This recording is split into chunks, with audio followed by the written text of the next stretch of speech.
स्वागत है आपका मनु हिंदी कहानियाँ में। आइए आज हम फिर से पहले की तरह एक नई कहानी सुनाते हैं जिसका शीर्षक है एक अरबपति से मोहब्बत। चलिए, मोहब्बत कब कहाँ कैसे हो जाए कुछ नहीं कहा जा सकता।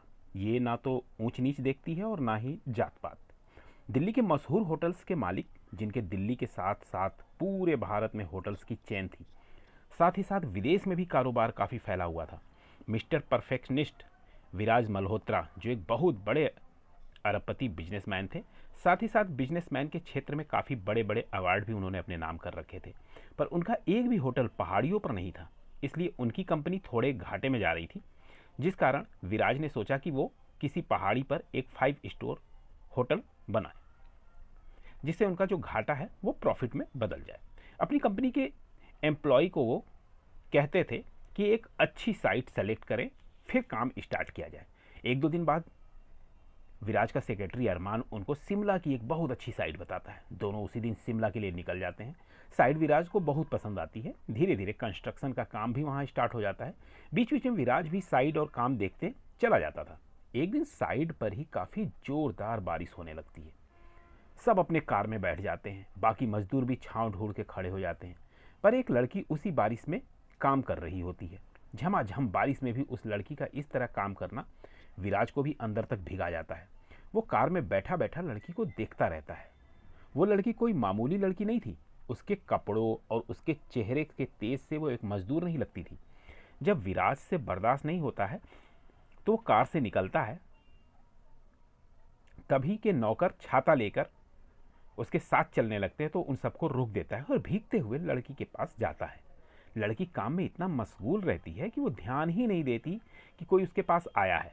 तो कंस्ट्रक्शन के बाबू और अन्य नौकर भाग के आते हैं और लड़की को बुरा भला बोलते हैं कि इतना क्या काम कर रही हो, देख नहीं रही साहब आए हैं, उनको सलाम तक नहीं किया तूने, चल हट।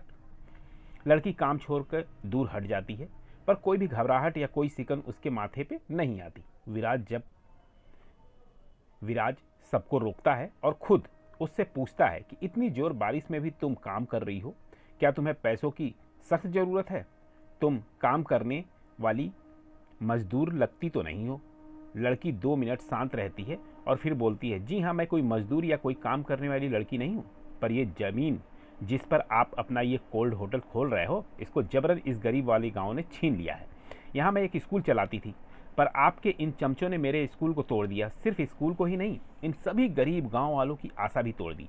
ये खुद कुछ नहीं कर पाए, पर अपने बच्चों को पढ़ा लिखा के काबिल बनाना चाहते थे।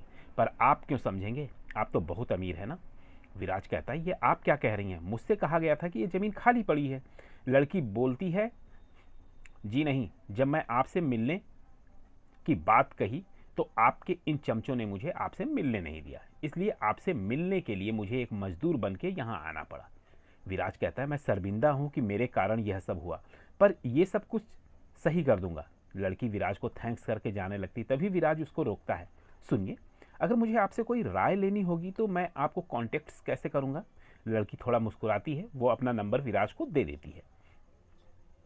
विराज कहता है, इसको किस नाम से सेव करूं? तो लड़की अपना नाम शिवानी बताती है। शिवानी के जाने के बाद बारिश भी रुक जाती है और विराज शिवानी का नाम लेकर मुस्कुराता है।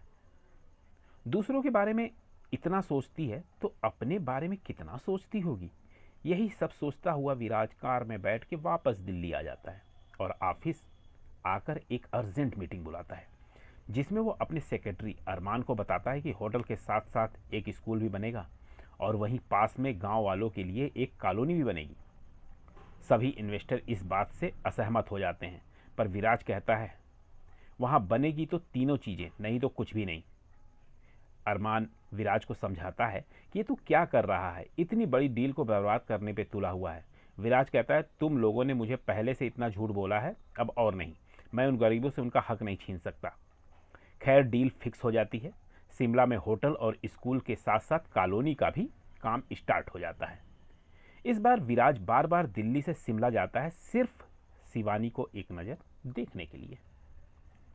अरमान विराज से कहता है कि क्या बात है, इतना ध्यान तो कभी किसी डील पर नहीं दिया आजकल, क्या बात है? विराज अरमान को बताता है कि यार, मुझे शिवानी की सादगी बहुत पसंद आ गई है, मुझे उससे एक बार मिलना है। अरमान कहता है, मैं तेरी भाभी के साथ मीटिंग फिक्स करता हूँ। दोनों शिवानी के घर पहुँचते हैं। शिवानी के मम्मी पापा से बातचीत करते हैं। सबको विराज बहुत पसंद आता है। तो विराज पूछता है कि शिवानी कहीं दिखाई नहीं दे रही। तो माँ कहती है कि बेटा, हम इस शिवानी से बहुत परेशान हो गए हैं। दुनिया में जितने भी दुख दर्द वाले लोग हैं ना, जबकि हेल्प करने में भी बिजी रहती है। हमको तो बस उसकी शादी की चिंता है। कोई अच्छा लड़का देख के उसकी शादी करा दे, बस हमारा काम खत्म हो जाए। विराज सबसे मिल के घर आ जाता है और फिर अपनी माँ और पापा से शिवानी के बारे में बताता है। वो सब भी उससे मिलने के लिए उत्सुक हो जाते हैं। उधर होटल, स्कूल, कॉलोनी तीनों का काम भी खूब जोरों से चल रहा होता है। शिवानी के माँ पापा उसको विराज के बारे में बताते हैं। उसकी माँ कहती है, बेटी वो बहुत अच्छा लड़का है। शिवानी कहती है कि माँ वो बहुत अमीर लोग हैं, कहाँ हम कहाँ वो, आप ये सब मत सोचो, उनका मेरा कोई मेल नहीं। ऐसे ही एक हफ्ता बीत जाता है। एक हफ्ते बाद विराज अपने पूरे परिवार के साथ शिवानी के घर रिश्ता लेकर आता है। सब लोग मान जाते हैं, पर शिवानी को कुछ भी पता नहीं होता। शिवानी की एंगेजमेंट विराज के साथ फिक्स हो जाती है, पर शिवानी को कुछ नहीं पता होता। एंगेजमेंट के दिन जब वो विराज को देखती है तो चौंक जाती है। विराज शिवानी से कहता है, तो फिर क्या कहेंगी आज मिसेज मल्होत्रा? शिवानी मुस्कुराने लगती है और थैंक्स कहती है। विराज कहता है, थैंक्स क्यों? शिवानी कहती है, मेरे बात का मान रखने के लिए।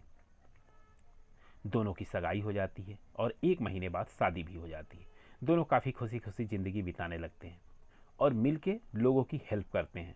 उनको देख के बाकी के लोग भी कहते हैं, क्या किस्मत पाई है दोनों ने।